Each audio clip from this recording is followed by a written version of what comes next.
Grand slam for Masters.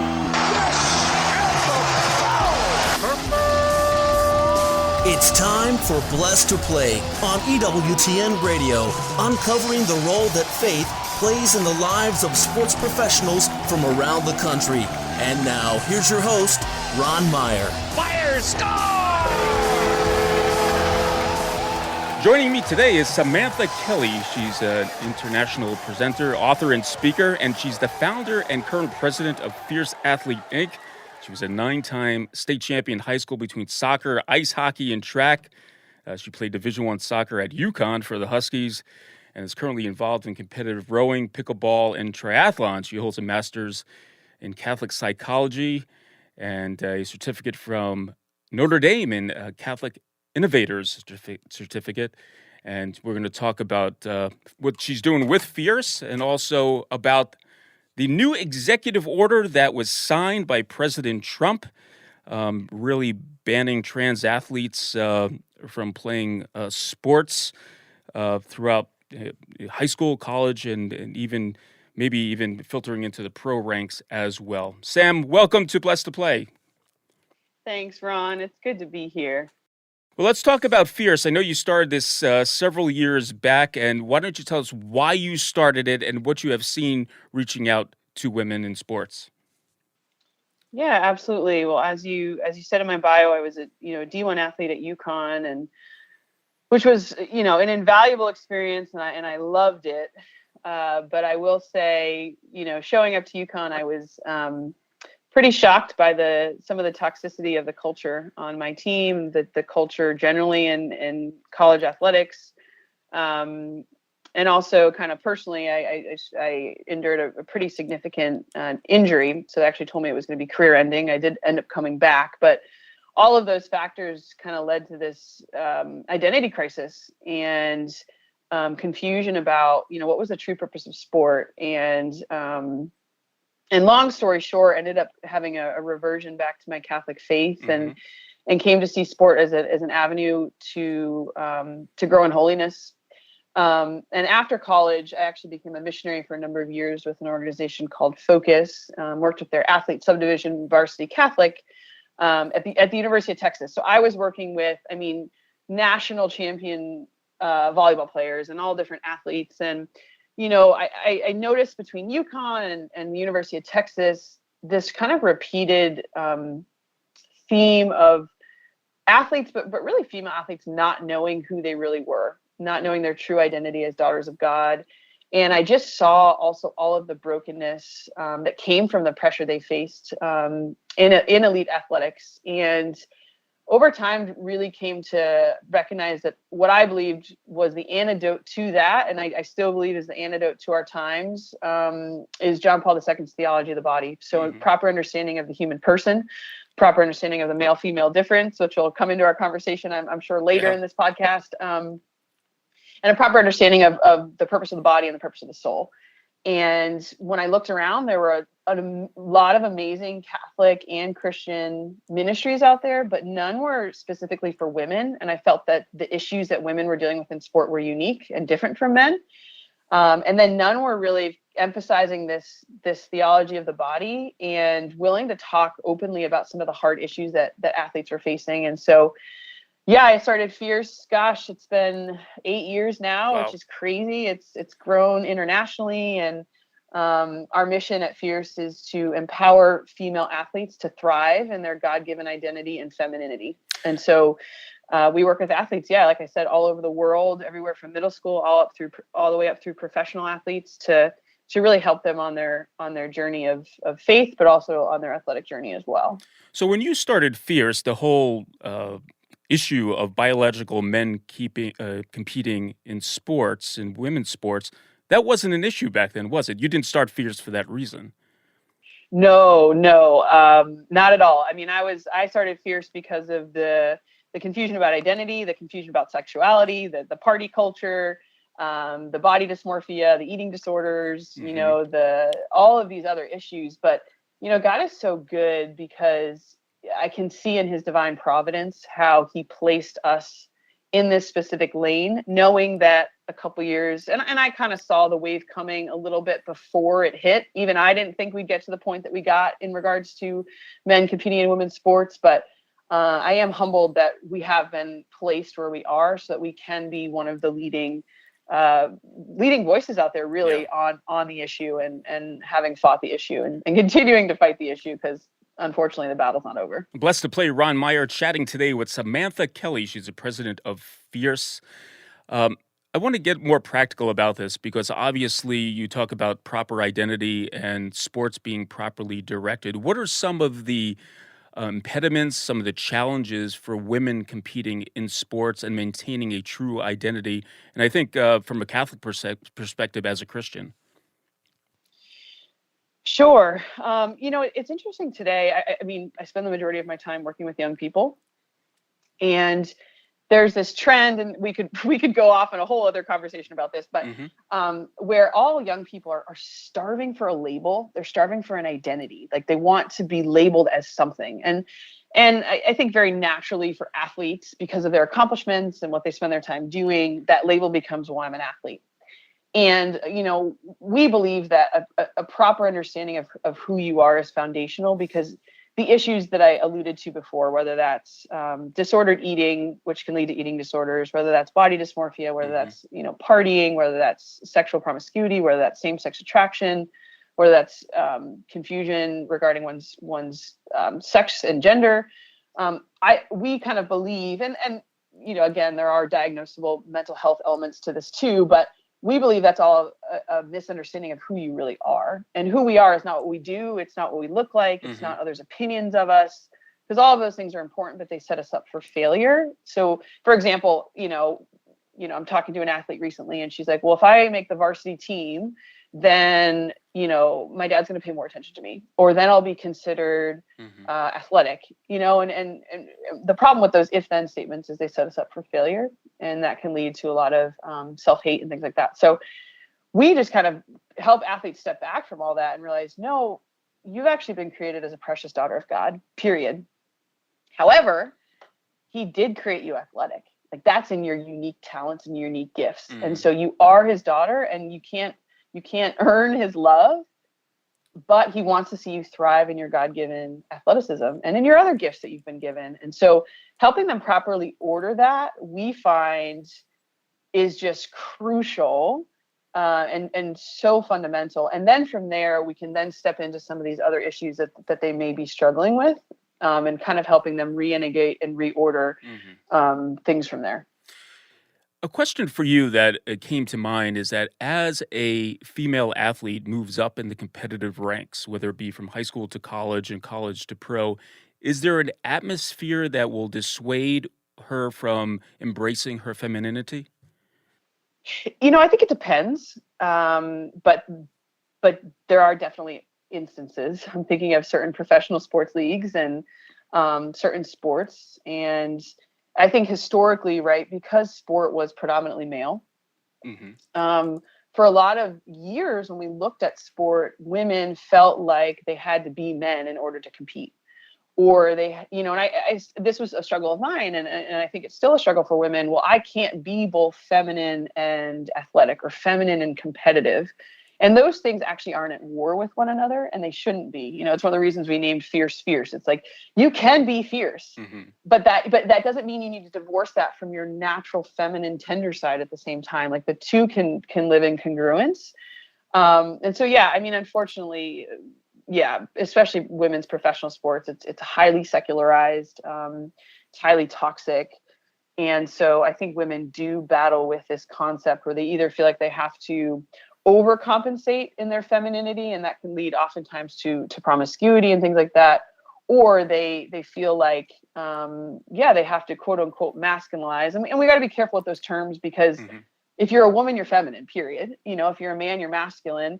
But we can almost try to reject that in certain ways. And so you do see women kind of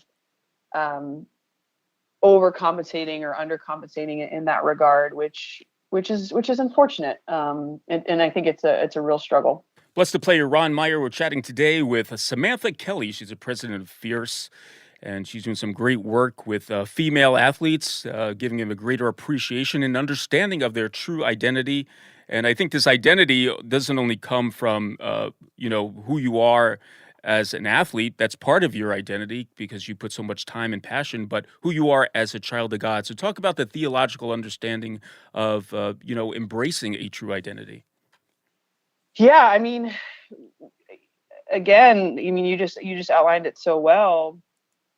And this is a way that I phrase it to young people, and I think that this is rather striking because we hear this, right? We hear, "Oh, I'm a child of God. I'm a child of God. I'm a child of God," and and the significance of that, I think, can be lost on us because we hear it so much. A lot of us, I shouldn't say everybody, but really, the meaning, the depth of the meaning of that should be enough to pray on for the rest of our lives. Like it is profound when we understand whose child we are. We're the child of the God of the universe, and we have Jesus, who gave up everything for us so that we could know him and so we could be back in relationship with him. And so helping student athletes understand the depth of that, I think is so crucial, and how much they are loved, not because they perform well in the field or don't, just because they are. And so something I say to student athletes, and I say, you could, and I'll do this with our listeners, wherever you are right now, if you're sitting in a chair, you could literally sit in that chair for the rest of your life and do nothing. Or you could go on to win the next Olympic gold medal, cure cancer, and, promote world peace, and God would still love you the same. And I think that really strikes people, right? Because we live in such a productive society, such a society of conditional love. I have to earn my worth. As athletes, we're doers, which again isn't bad. But at the end of the day, we are just loved by the Father because he created us as his precious children. And so helping athletes understand that theologically, and the depth of that, you see then that lead to a deeper freedom, which then, right, translates to a deeper freedom in their sport. All right, Sam, I want to take a break, but on the other side, I want to talk about that 2023 Biden administration proposed rule change that would prevent schools from categorically barring transgender athletes from teams that match their gender identities. And then we had a new executive order that was signed by President Trump on banning, trans athletes from competing in not their original biological state. And Sam has some interesting viewpoints on that, understanding of it, and she had a really interesting interview with someone who's at the forefront of that topic. We're talking with Samantha Kelley, president of Fierce, when Blessed to Play returns right after this.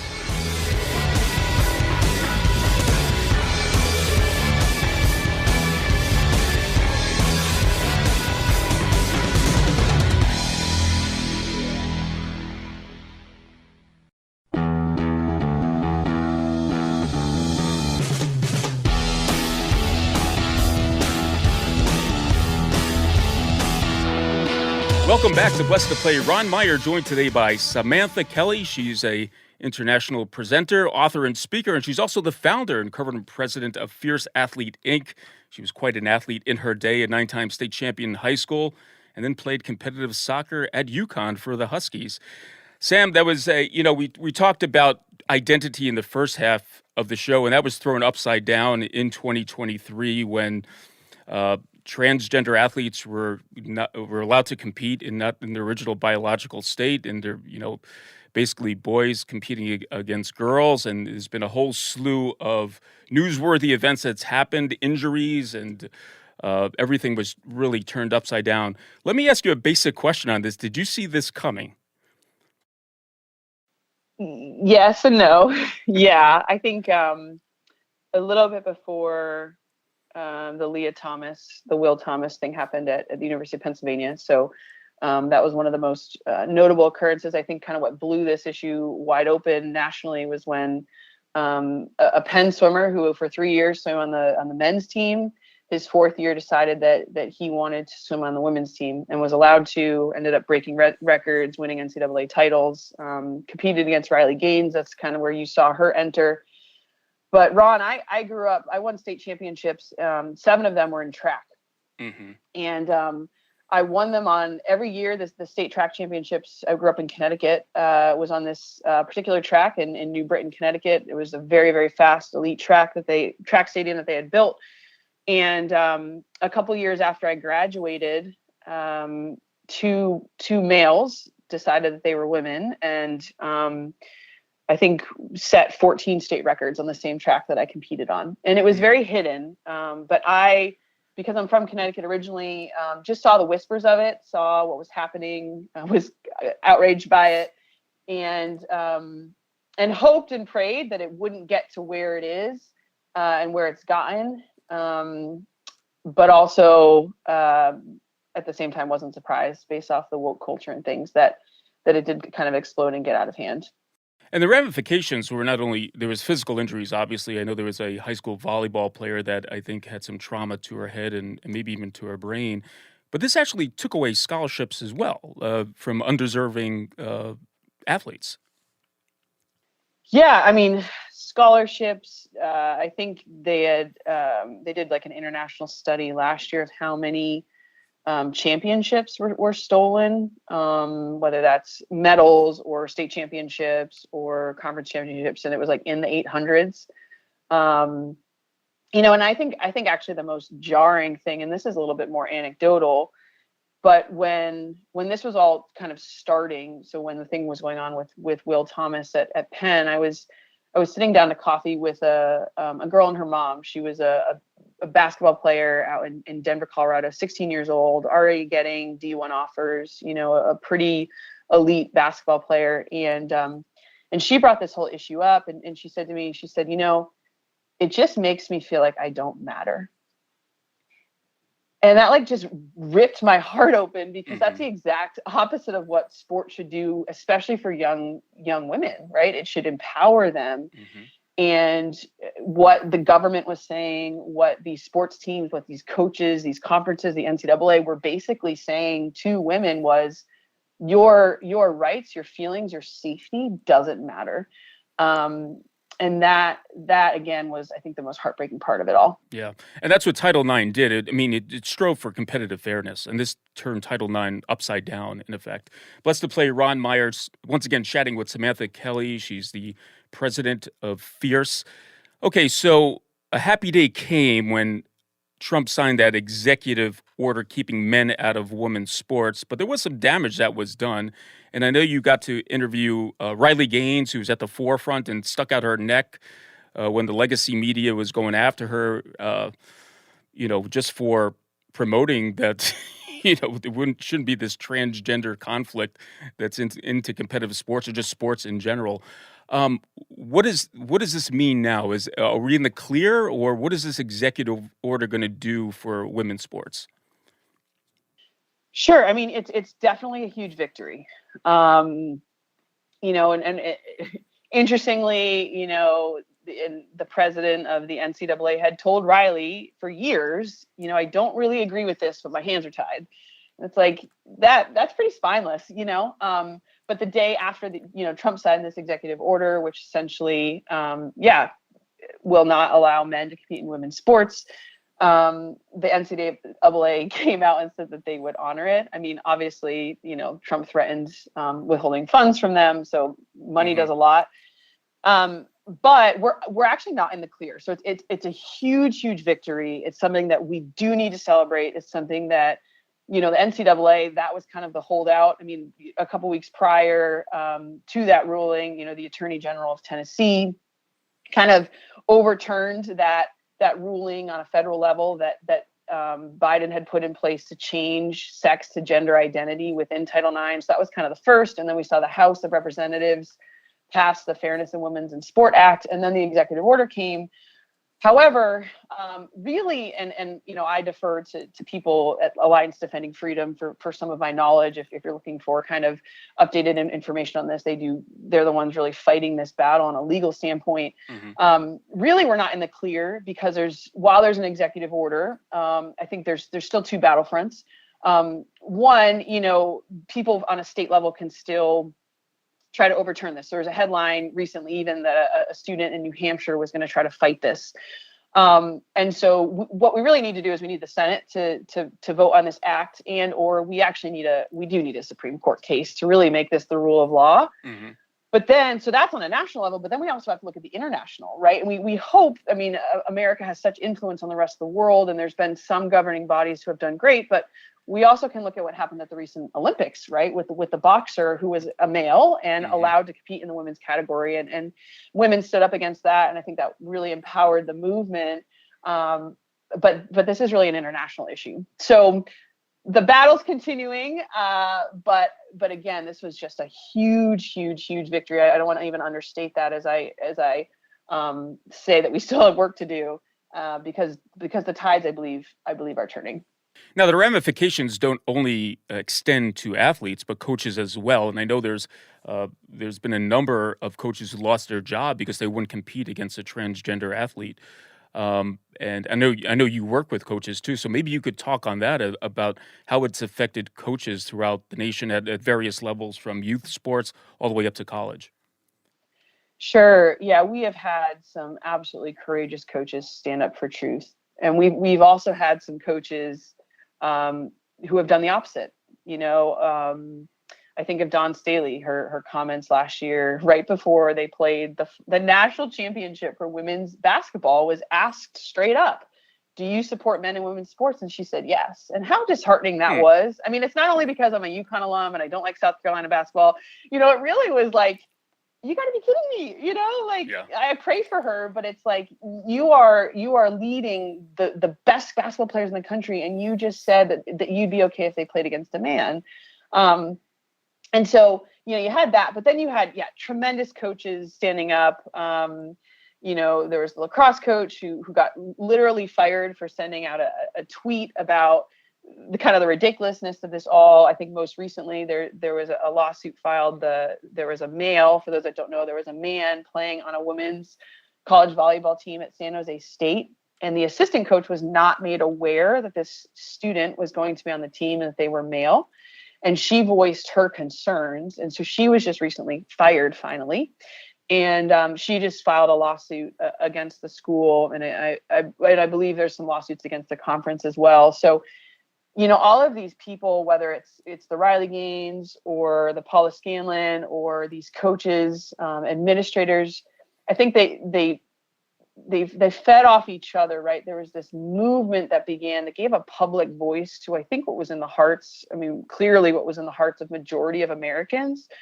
But they've been, not that I haven't had my own attacks on my viewpoints from some of this stuff, but they have been really publicly attacked, and and they're all the more courageous for that, and that's what makes this victory so sweet, I think, too. Blessed to play Ron Meyer. We're chatting today with Samantha Kelley. She's the founder and president of Fierce. I want to talk about parents now, because in youth sports, because obviously there's so much good that could come out of playing a team sport and kids just having fun and playing sports and see where their talents lie.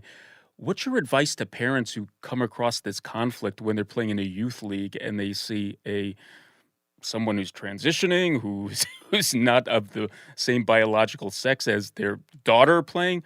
What would be your words of encouragement and just guidance? I wouldn't let my kid play.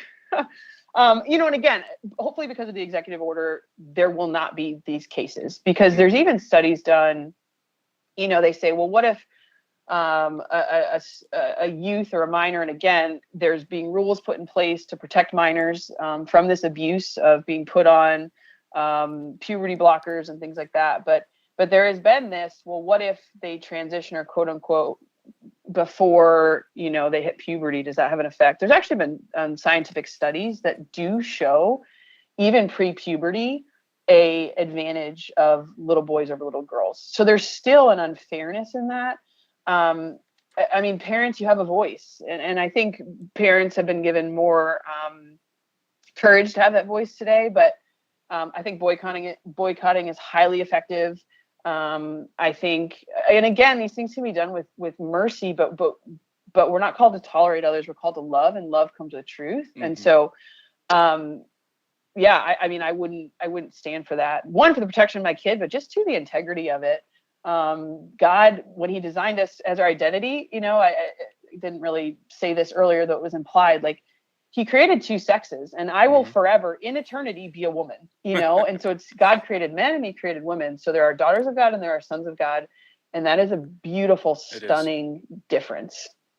Yeah, it's a beautiful thing. And why change what God has ordained and designed and turn it upside down for sure? And the fight is in our culture, and it's a cultural battle. I know you're doing that with Fierce, changing the culture of female athletes for the positive. And if you want to reach out to Sam and her organization, it's a growing organization. She has a lot of resources, a lot of coaches, many people on her staff that could help you out, especially if you're an athlete or a coach. Go to fierce.org.